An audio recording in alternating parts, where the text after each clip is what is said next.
Greetings, summoners, to lots of lore. Today we'll be covering Annie, the Dark Child, and her short story, Trouble.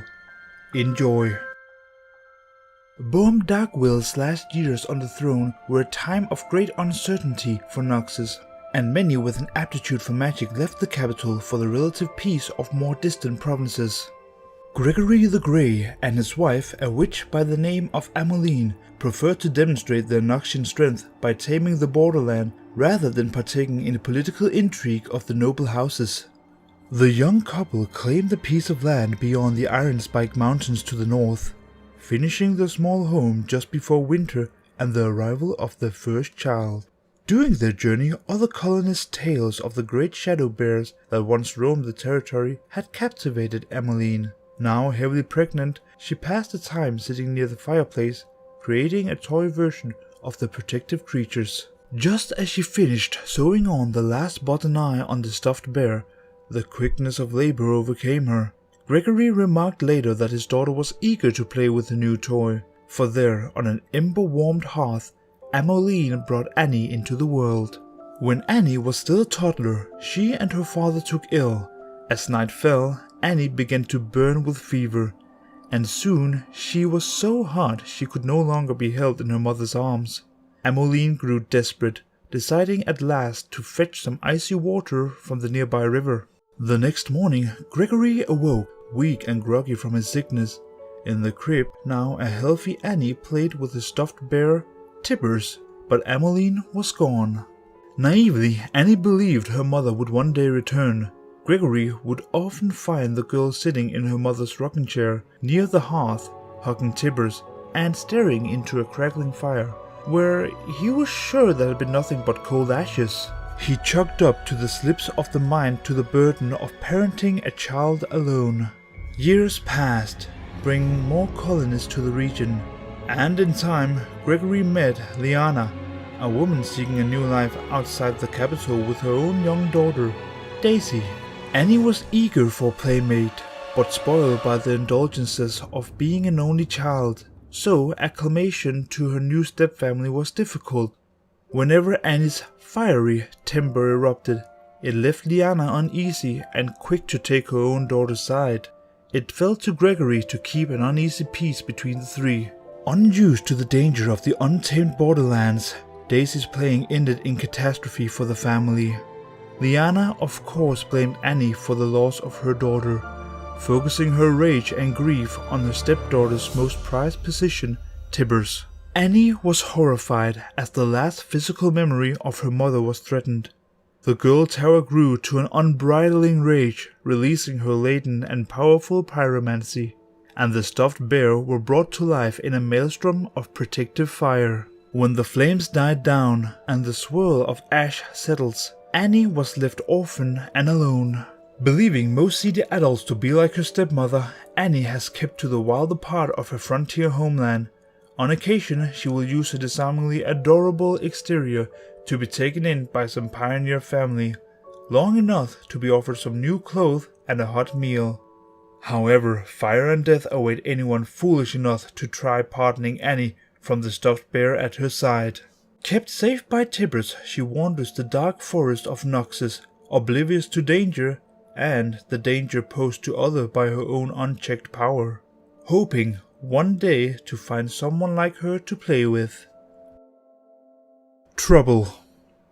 If there was one thing Marcin knew how to do, it was to keep his head down. Before him, rowdy voices intermingled with the clatter of tankards and the slushing of beer.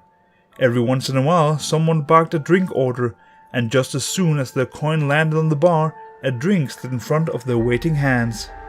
His quick and silent service kept him unnoticed, and as such uninvolved in any trouble. And there was always trouble.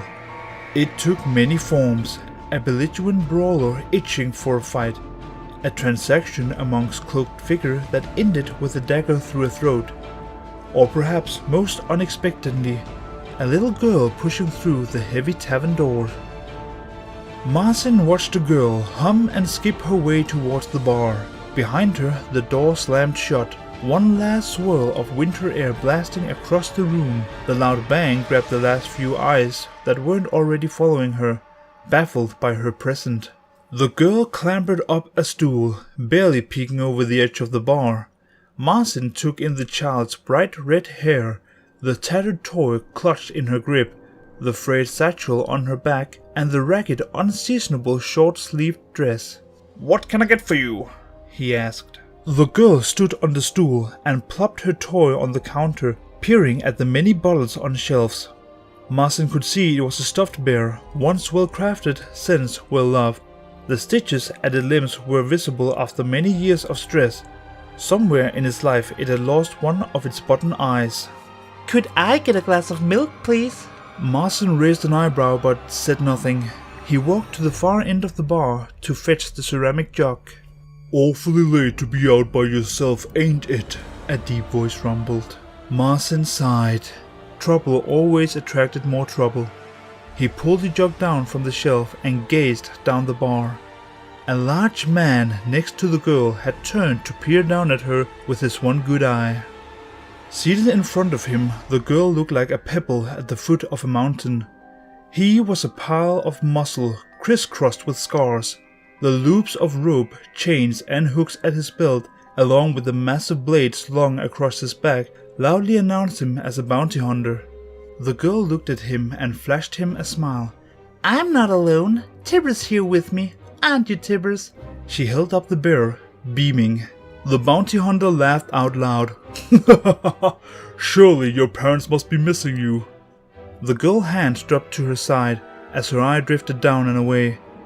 "I don't think so," she replied. "Oh, but I do think so. Would pay a pretty penny to see you home safe, I imagine." Marcin could practically hear the coins clinking in the bounty hunter's mind. The man already tallying up the price for her safe return. "They can't. They're dead." The girl plopped back down on the stool, stared into the bottom eye of the bear. The bounty hunter started to speak again just as Marcin placed the mug down on the counter with a persuasive thought. "Your milk," he said. The girl turned and beamed at him, breaking from her sullen mood. "Thank you, sir." She set her bear on the table and reached back into her knapsack. Marcin waited, prepared to accept any coin she put down as payment enough. He did not expect the massive purse that landed with a clatter. A few golden coins bounced onto the counter, one rolling towards the edge. Marcin stopped it on reflex, one finger pinning the escapee. Slowly, he lifted it from the bar, its heft and texture proclaiming it as authentic Noxian mint. "Oopsie!" The little girl giggled. Marcin swallowed, his mouth suddenly dry. He reached over, hoping to shove the coin and purse back into the girl's satchel before anyone else noticed. "That's a mighty big purse for a mighty small girl," the bounty hunter growled, far too loudly. "Tibbers found it," the girl replied. The bounty hunter snorted. "Is that so?" "It was on the man who stopped me in the road. He was a real meanie." The girl took a sip of her milk, her attention back on the bear. "That's too bad."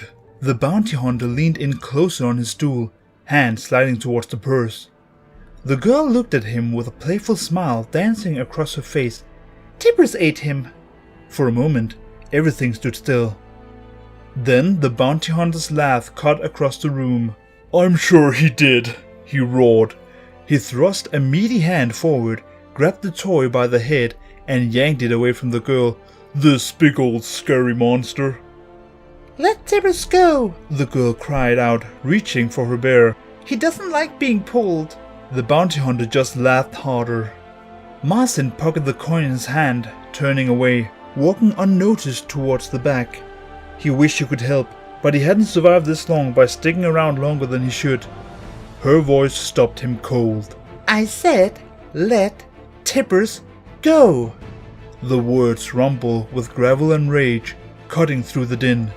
Against all his better judgment, Marcin paused and looked back. The girl stood on the bar, staring at the bounty hunter, fury smoldering in her eyes. Then, chaos erupted. A flare of light and a burst of heat erupted from the girl. Too late, Marcin threw up his arms, crying out in pain. He stumbled back, knocking into the shelves behind him. Several bottles crashed around him as he ducked beneath the bar, cursing his idiotic hesitation. The scream of men and the sound of breaking wood punctuated a growing roar of flame. A guttural, impossible sound reverberated through the air, rattling his bones. Marson crawled, still half blinded, towards where he hoped the door to the kitchen were. Around him, the screams heightened, then stopped, with a stomach-turning crack. For the second time that day, Marson forgot all his honed skill of avoiding trouble and peered over the edge of the bar. A hulking beast loomed, silhouetted against the firelight. Thick strands of sinew bound its limbs to its torso like stitches.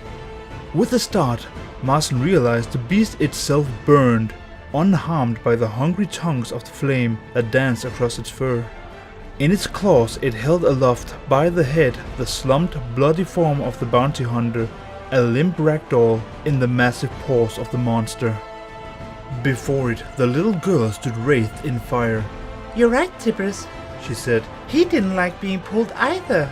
Marson looked around the room in horror. Throughout his tavern, overturned chairs and table ignited, raising a thick black smoke. The smell of blood and burning flesh crawled inside his nose, and Marson choked back a cough, his stomach turning. The beast turned and looked at him. A whimper escaped Marson's lips. He gazed into the glowing abyss of the bear's eyes and swallowed in certainty of his end. A peal laughter rang out over the crackle of flames. "Don't worry," the little girl said, peering around the monstrosity. "Tibbers likes you."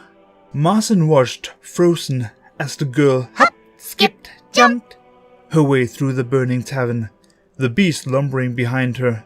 He stared as it smashed the heavy door off its hinges.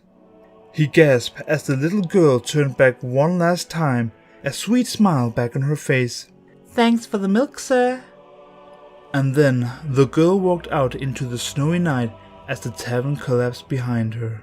That was Annie, the Dark Child. If you liked the video and think other will, why not share it around with them? Please tell me in the comments what I can do better, or if you want more lore videos. And of course subscribe for more in the future. Until next time, enjoy.